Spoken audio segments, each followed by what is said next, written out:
Halo teman-teman, perkenalkan nama saya Stefanus Aditya Situmorang.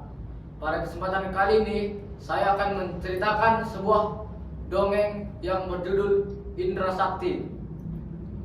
Pada zaman dahulu kala, di pesisir daerah pantai timur di Batu Bara, bersebelahan dengan Kabupaten Serdang Bedagai, terdapat beberapa kerajaan kecil yang termasuk juga Kerajaan Pagurawan. Kerajaan Pagurawan hidup makmur dan sentosa di bawah pemimpin raja yang baik dan bijaksana. Raja ini mempunyai seorang permaisuri yang bernama Putri Halimah. Keluarga ini mempunyai 3 orang anak, yaitu Putri Kalsum, Putri Laila, dan Indra Sakti. Indra Sakti sebagai anak laki-laki adalah tumpuan ayahnya untuk menggantikan tahtanya. Kerajaan Pagurawan hidup tentram dan aman, sehingga menimbulkan kecemburuan kepada kerajaan-kerajaan yang lain, yang termasuk juga Kerajaan Indrapura. Kerajaan Indrapura kemudian menyerang rakyat Pagurawan dan menyiksa pasukan-pasukan Pagurawan sehingga banyak yang tewas. Melihat hal itu, Raja Pagurawan pun tidak tinggal diam.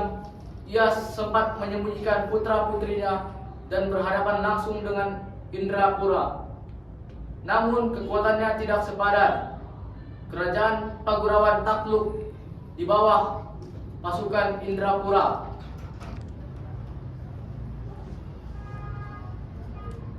Dan kemudian raja dan permaisurinya disandra oleh pasukan Indrapura. Melihat hal itu, Putri Kalsum pun tidak tinggal diam. Ia merasa berkewajiban untuk menyelamatkan kedua orang tuanya. Dan ia pun pergi berkeliling dan tiba di kerajaan Gambus.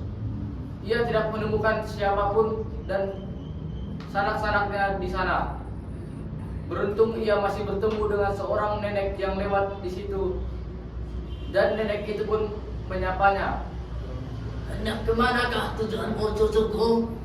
Sapa nenek tersebut. Entahlah, Nek. Aku pun tidak tahu.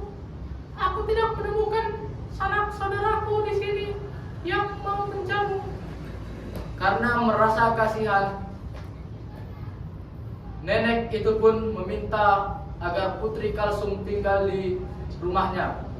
Keesokan harinya, Raja Gambus yang berkuasa di situ berkeliling mencari dan memperhatikan keadaan rakyatnya.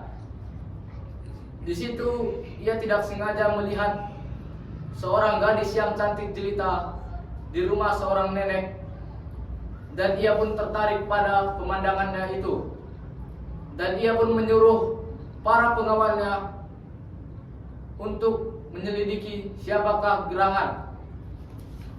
Keesokan harinya ia pun bertemu dengan Putri Kalsum, dan mereka pun melangsungkan pernikahan mereka secara besar-besaran.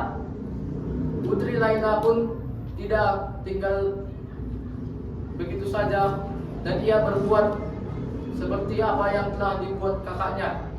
Ketika melihat adiknya, Putri Kalsum pun memeluk adiknya, dan mereka pun saling bertangis-tangisan karena rindunya. Mereka pun sepakat untuk mencari adiknya Indra Sakti ke kerajaan mereka. Namun mereka tidak menemukan Indra Sakti di situ, karena Indra Sakti telah pergi mengembara ke hutan ke rumah nenek Maimunah. Di situ ia berguru kepada beberapa ahli, dan ia pun mendapat ilmu kesaktian yang tinggi, dan ia pun belajar ilmu untuk dapat menjadi berbagai makhluk seperti makhluk halus dan burung Garuda. Indra Sakti juga mendapat jasa karena ia telah menyelamatkan beberapa kerajaan, yaitu Kerajaan Percut, Kerajaan Cermin, dan Kerajaan Kaulan. Ia pun menaklukkan beberapa kerajaan yang pernah menyerang, seperti Kerajaan Simalungun, Kerajaan Indrapura, dan Kerajaan Pajang Hidung. Tibalah ia di Kerajaan Cermin, dan ia disambut dengan meriah oleh rakyat kerajaan tersebut karena pernah menyelamatkan mereka dari 7 orang yang ingin melamar Putri Sri Delima. Putri Sri Delima pun sangat gembira menyambut Indra Sakti.